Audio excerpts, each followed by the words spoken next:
But if we ignore it, then the body's only trying to give us feedback. It's only doing its job. Now, I think in terms of questions, we might do questions or comments or anything at the end before we move on sort of to the next follow-on topic. So if there's anything that you sort of weren't sure about or you wanted to comment on or add in, then just write it on your paper. There's paper there for you as well to use. Because now we're going to be talking about stress, anxiety, and moods and management. The first three things that I wanted to talk about were self-esteem, self-confidence, and self-compassion is the last one.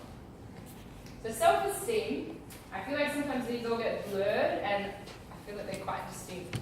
Self-esteem is the belief in how much you are worth, how valuable you are as a person. And it's not based on the job that you have. It's not based on whether you're single or you're married or you've got a partner or your gender or your sexual preference. It's not based on anything. The pure fact of every single one of you sitting in the chairs is that you're all worthy. Doesn't matter what you look like, doesn't matter what you're doing. And your self-esteem is how much you believe in that, how much you believe in your worth. We can have too much and too, well, actually that's scrap that. We can't have too much. We can have too little self-esteem. And that's where we can then end up with things like, experiences of anxiety or depression, not feeling as though we're good enough. And it's such a common belief that it's a false belief, but people believe they're not enough for who they are. But you are. So we want to try to be at the top end of feeling how worthy you are, based on just being, not doing. Self-confidence is very different to self-esteem, and I think these two sometimes get thrown across. Self-confidence, sometimes we say, oh, she's so overly self-confident, and it's like that's not self-confident. Self-confidence is your belief in your ability to achieve something. So it's how confident that you believe or how capable you believe you are at achieving something. Now, if we slide right down the end of the scale and you don't have much self-confidence, people that struggle with that won't step out of the box and take risks. So will hold back, they won't go for the new job, they'll sit in the job where they're not happy. And they go home upset every night, and then maybe they're going anxious to work because they don't want to be there. But they don't have the belief in being able to step out and say, do you know what, I'm done with this job, it doesn't serve me, I'm going to find something I'm passionate about and I'm going to do that. The top end of having too much confidence, sometimes, we do want to moderate it, like we want to moderate everything. If we have too much self-confidence and it's like, I can do absolutely anything, and it becomes a little bit unrealistic, and that's for you, it's not somebody else telling you that your goal is unrealistic. But if we can try to tune into ourselves and go, is this realistic for what I want to achieve? Or do I need to put in a few other steps before I get to that place? If we shoot too high and we constantly are sort of surely forward of where we want to be, and we're not learning from our mistakes, then sometimes that can be a bit of a damper on our own self-confidence. So we want to be at the top end, where we do believe in our ability to do something and we know our self-worth, which is our self-esteem, and we combine it all together when we're home. Now, self-compassion is different to those other two. Self-compassion is how you care for yourself and how much you care about and for yourself. So I'm pretty sure it would be easy if we went around the room, and we're not going to, but if we went around the room and said, what is compassion? How do you show compassion to somebody else? A few of the groups that I've done in the past will say things like, you listen to your friend when they're sad, or you give them a hug, give them some affection, or you tell them that you're there for them, you support them, you speak really kindly to them. And then I go, okay, cool, so if we flip that around, how do you do that for yourself? And everyone's like, oh, no, not for me. Why not?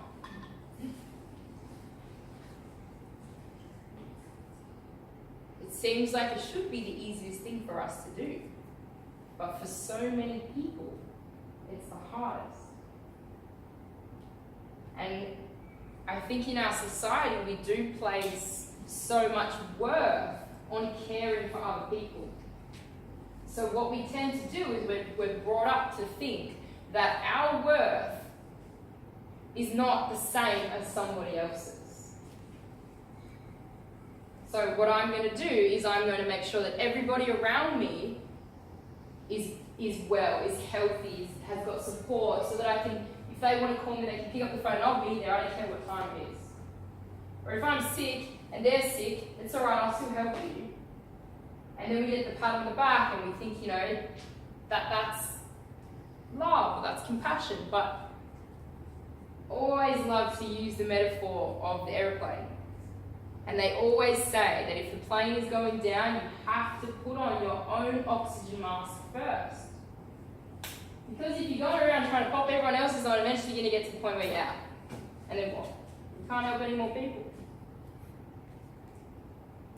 But if there's a crisis and the plane's going down, and that crisis can be in your life, in your job, in your relationships, and other people, everyone's got stuff. Other people are going to have crises around them as well. Stop handing out the masks before you put on your own. And I feel like that's something that I've honestly learned the hard way. But now I'm so passionate about making sure to be able to give people the tools of how, because I know that people want to. But then we turn around and we say, okay, but how? I don't know how to reach the mask. So I want today to be about giving you tools to reach the mask. And then I want you to leave and I want you to practice putting it on. So, a tool, I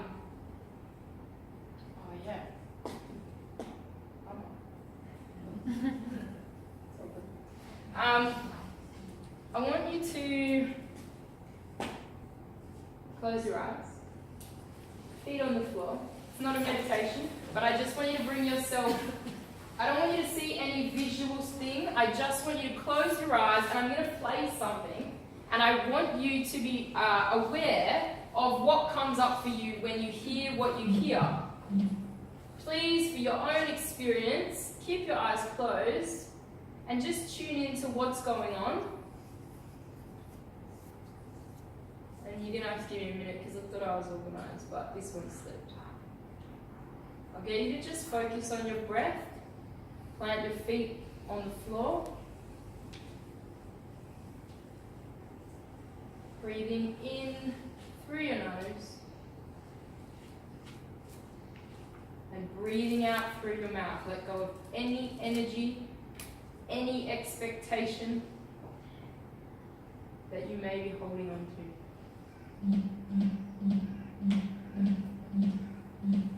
Keep your eyes closed. And then as this sound plays, I want you to focus on what comes up for you.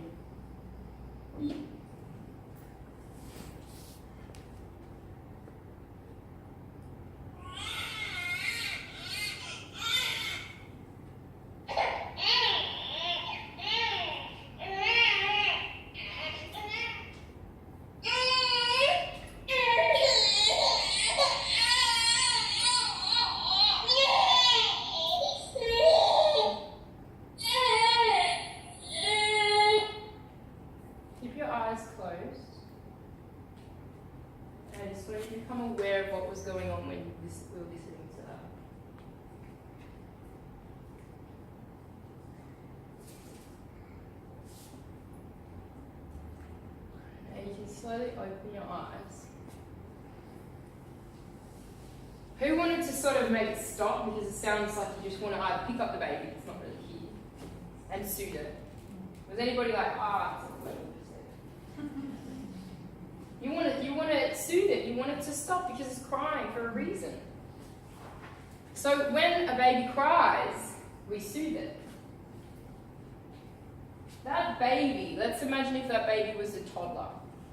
And the toddler came into the room and started kicking up a tantrum, as maybe 2-year-olds do. And wanted attention and was making a similar noise to that, and we're all going, shh, we're trying to listen.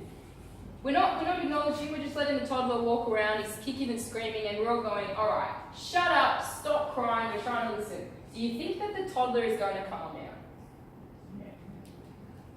What if the toddler came in and started doing the same thing, but somebody got up and said, it's all good, it's all good. Went over, sat with the toddler, put a hand on his back. It's all right, what's going on? Do you think it's going to calm down a bit quicker doing that than if we're yelling and screaming or ignoring? Yeah. Flip that if that was your head. How many times do we have yelling and screaming matches in our head? And we're going, shut up! Or we're going, I'm not listening, not going to do it, I'm going to go over here, and I'm going to go and work so I don't have to even think about that. I'm going to go over here and exercise so I don't even have to acknowledge what's going on. I'm going to eat, I'm going to drink, I'm going to smoke. We don't acknowledge what's going on in our heads so often of the time. And if we put it to the same metaphor as if the child was coming around and kick and scream, until we give it attention, it's not going to be quiet. So I'd like you next time that you have something pressing and pressing and pressing for attention to face it. Turn to it and go, what do I need right now? Do I need a hug? Do I need a walk? Do I need a hot bath? Do I need some calming music? Do I need to journal? Do I need to meditate? Do I need to call a friend? Listen to what's going on. And that's part of being mindful. And I think even just validating what's going on. Don't diss it and think I shouldn't be thinking this or I shouldn't be feeling this or whatever you're feeling, you're feeling. So think of the toddler next time you have stuff going on and treat yourself like a baby. Because we won't grow. And we still need the same love and the same care and the same attention. I like to use, a friend once gave me an acronym, so I'm not claiming it as my own. But it's SAND with 2 A's. So when we come up in a stressful situation or a crisis or something where we've been challenged, I want you to think of SAND. Feel free to write this down. It's S for stop. Yeah, I found that too. The first one is stop. So I always love the road rage example where, because we've either had it before or know somebody that's had it, we're driving along Maroondah Road and a new hospital has been built, and some numbnuts has pulled out in front of us without any warning, and we've had to slam the brakes on. And maybe we automatically go for the horn if you do that. In that example, which happens so often, the first thing that I want you guys to start to practice is stopping. Now that does not mean that if you're in a situation you cannot physically stop. I don't want you to slam the brakes on and back up the rest of the cars behind you. But in situations where you can physically stop, stop. It gives you a moment to analyse what's going on. If you can't physically stop, or as well as, I want you to mentally stop. Say to yourself calmly, stop. So we've got someone that's pulled out in front of us, road raging, and my first reaction is to slam my hand on the horn and swear. If I can catch myself in that moment and say, stop, what's going on? A, the next one, stands for acknowledge. Acknowledge the fact that another human being, or alien, has pulled out in front of you and blocked you off. Acknowledge it, it's happened. Don't ignore it. So you might say to yourself, okay, somebody's just pulled out in front of me. It's happened. The next A is accepted. Acceptance does not mean that you have to love what's going on and be jumping and cheering for it, but it means the fact that it's done and it cannot be undone. That's acceptance. You're not denying it, you're accepting it. Okay, you pull down in front of me, it's happened. Can't change it. N stands for normalise. Now normalise can be normalising, okay, my bad.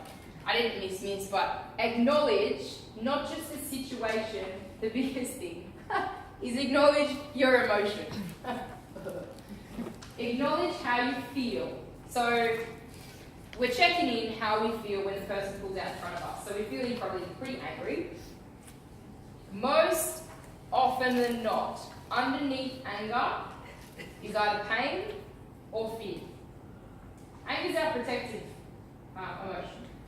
It serves a lot of purposes, there's nothing wrong with it. We've just got to manage it effectively. But underneath the anger is fear or pain. In the road rage situation, it's probably fear that you just had somebody cut you off and maybe you could have had a car accident and been hurt. It could also be pain.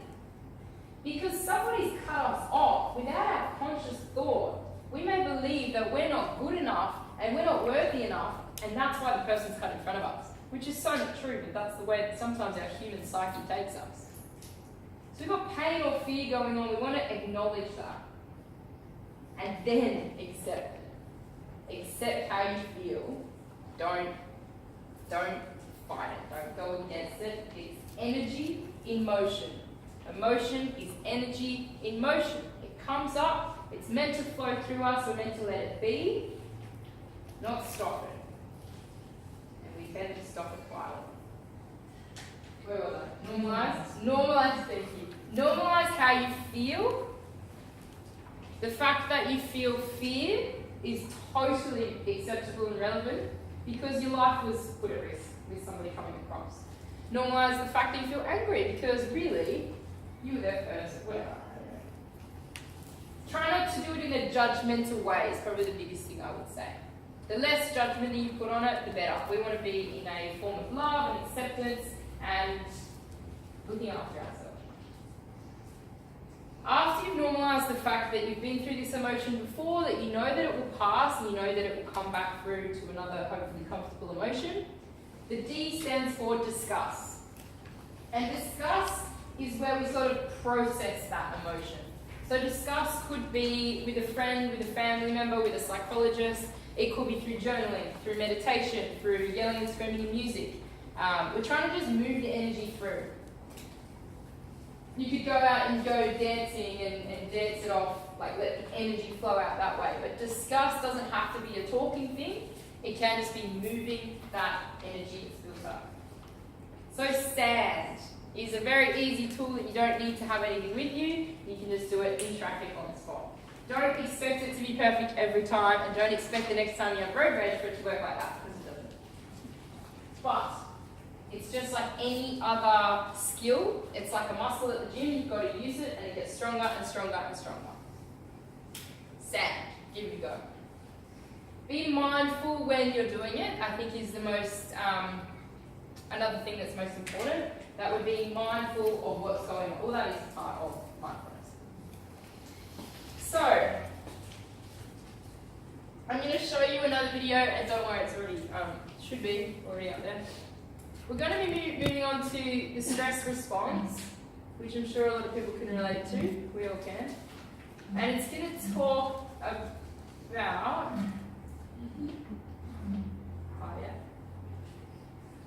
our survival responses, and then we're going to go into it a little bit more.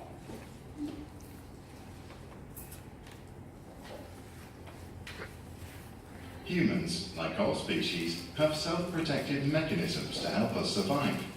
Our fight, flight or freeze survival response, the FFR for short, is designed to mobilize our brain and body to fight an enemy, run from an avalanche, or freeze to hide from a predator. Our brain sometimes misinterprets safe situations as dangerous and can set off false alarms. When the amygdala, our brain's watchdog, senses and barks danger, our body enters survival mode quicker than our rational mind can react, leaving it trying to figure out why we feel in mortal danger. When the FFF alarm is sounded, we start to breathe more quickly and shallow, causing hyperventilation, and our heart starts beating very fast. These changes can cause strong chest pain, which many people interpret as symptoms of a heart attack, when in fact it's just a result of the FFF activation, which can be relieved through breathing exercises. As a way of getting you ready for action, blood is diverted towards the major muscle groups. Blood flows away from our digestive system, causing the bladder to relax, and we might feel the need to pee. The mouth goes dry, nausea can occur, and we get a butterflies feeling in our stomach. Oh no.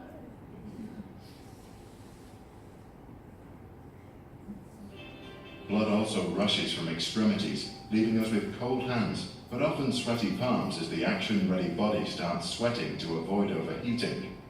Legs and hands can start trembling and feel weak, while tension starts building in big muscles like the thighs, neck, and shoulders. In our head, FFF alarms cause our brain to focus on negative memories, probably so it can scan them to avoid danger and negative outcomes. We get tunnel vision as our pupils dilate to increase our focus and long vision, but as a result, we lose our peripheral vision. FFF activation also reduces our ability to recognize differences in facial expressions. Too much oxygen and too little CO2 can result in dizziness or lightheadedness, which many people interpret as signs that they might faint. But because fainting is caused by a drastic drop in blood pressure, and because the FFF increases both our heart rate and blood pressure, it's nearly impossible to faint when this happens. Over time, depression, anxiety, and high levels of stress all harm the brain's ability to slow or cancel false FFF activations, causing them to happen more often. Knowing the symptoms of false activations makes it easier to recognize and reduce their effects. At Tanky Boxing, you can learn both bottom-up and top-down technique. So, with that video, they talk about fight, flight, and freeze. Freeze is more where your body sort of goes into shutdown mode, like it's preparing almost to die and be prey from an animal back in our days, or to act dead. So sometimes whether you've experienced sort of you're getting up and you're doing a presentation, or you've come up and your body's stress levels have gone up and you freeze, you feel like either you can't move or you can't think, your mind goes blank, that can be another example of freeze. The other one that's not mentioning up there is fawn, which is a new one they've put in, and I guess the best way to explain it is if you were to imagine like a cute little puppy dog rolling around on the floor, wanting your attention, wanting you to pat it. That's fawn. And so as humans we can do something similar, but don't go around on the floor. We can do that through things like people pleasing or trying to get attention because we're so cute, or that can be a stress response as well for survival. So the purpose of showing this is because back in the day, our stress response is like an alarm system. So back in the day, when we would come up against danger, our body would trigger off the alarm system to go danger. And with that, you might go into a fight or flight response, or a freeze or a fawn response, and depending on the situation. So if you've come up against a massive animal, you're probably not going to stand there and fight it with your bare hands. You may decide to run, which is flight, rather than fight. These days, we come up against stress in a different way to being out back in the caveman days, and we come up against stress in things like our job, with money, with relationships, with our health. So the problem is our body doesn't know the difference between those two dangers. One's danger, we're going to get eaten alive by an animal, and the other that still has the danger alarm going off may be the fact that you aren't happy with the way you look going into work, so you're feeling anxious, so the alarm system goes off. We want to try to be able to regulate the alarm system and manage it in a way so that it's not constantly going off and our body's thinking we have to run away or fight in a dangerous situation. So recognizing if we're not in a life-threatening situation, it's just a perceived danger. being mindful of that fact. And then, now we're going to talk about what you can do when the alarm system is triggered, because it will be. What you can do to sort of bring that system back down into the calm again. I think a good thing to mention as well is that stress is not all bad. So stress makes us rise to the challenge. If we think of when you go for your L's test, for going for your driving license, we can get a little bit stressed or a little bit anxious, but that motivates us to study so that we'll then pass that test. So we do need a little bit of that challenge to motivate us. The opposite of that is if we were to let that stress overwhelm us and consume us so that we can't even then perform. Before I give the tools out, I want you to all hold your blank piece of paper out like this. Now this piece of paper is going to represent the stress. We're going to first see what it looks like, what it feels like to be consumed by the stress.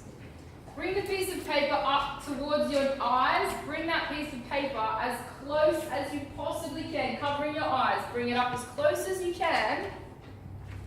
Now I want you to think and I want you to look. What can you see? Don't move your head. Move your eyes from left to right. Can you see anything from the sides? Probably not. Can you see through the paper? No. Bring the paper back down just so you can see. That is what happens to us when we're consumed by stress. We can't be mindful if something is right up in front of us and be tuned into how we're feeling, besides the overwhelming feeling of this is too much, I need to move away. We can't have a conversation and look at somebody in the eye if this thing is right here on our face. That's stress. We're not going to be able to do anything else productive if that thing is covering our eyes. Hold your papers up again. Push it away as far as you can. Use all of your energy to push the paper. Keep pushing. I want you to use all your strong muscles. Keep going. Push, push, push, push, push. Now, if I was to make you hold this for, let's go, even half an hour, relax. How do you think your arms are going to feel? Sore, tired. This is if we're pushing things away. We're avoiding things. We don't want to look at them. We're trying to push it and push it and push it as far away as we can. The stress. How much energy? So that's hot. You're telling me half an hour trying to push the piece of paper, which doesn't really weigh anything, is going to make you tired? Imagine doing that for 24 hours a day. Avoid, avoid, avoid. Go to bed, wake up, do it again. You're going to get pretty tired and exhausted. And if you're spending so much energy pushing, you got no other arms to let anything else come in, you got no other arms to effectively do anything else, you're not going to really want to talk to anybody else because all your attention is going away, away, away. That's avoiding the stress of the problem. Paper on your lap.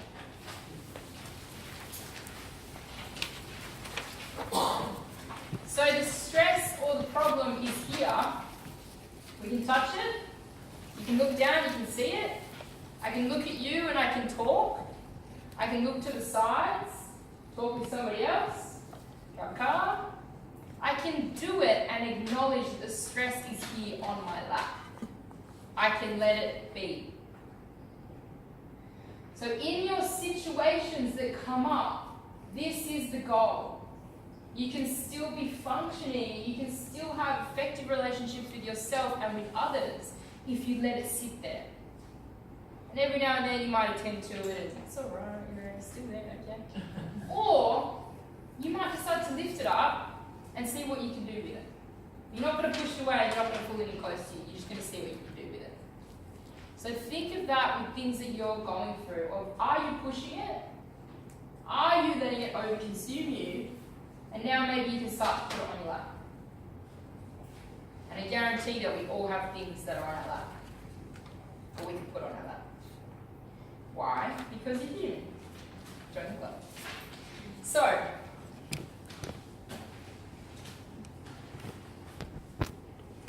I want difference between our internal versus our external happiness, because I think as a society and culture, we are so attuned to finding our happiness outside of ourselves. Whereas as we sit here today, every single one of you is worthy, is valuable, deserves to be here, is lovable. But I don't know how many people could say that they, myself included, genuinely believe that and act from that place 24/7. That's hard work, but we can get there.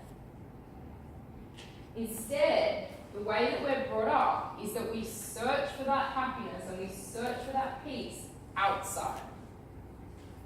And that might be through the friends that we have, that might be through the family that we have, because we're brought up in a way to think that that's love.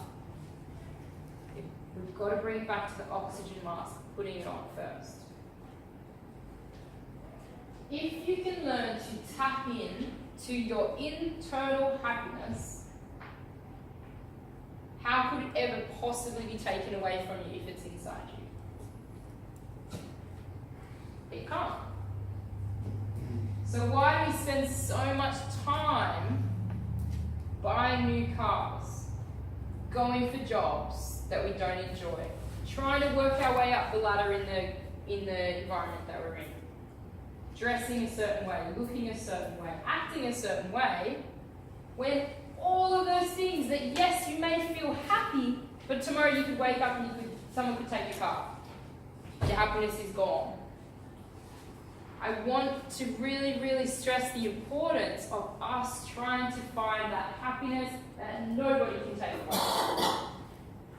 Because you can, and yes, it takes a little bit more work than going out, maybe, and buying something to make you happy, or getting a relationship to make you happy. Does anybody want me to turn the aircon off? I still feel it's like, I'm moving, so I'm alright.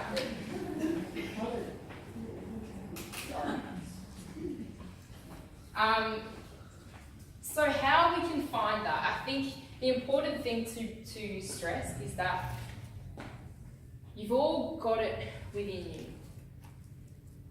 I mean that. You've all got it sitting here right now inside of you. You just forgot. So, how do we remember? Meditation and mindfulness is such a key part of finding who you are.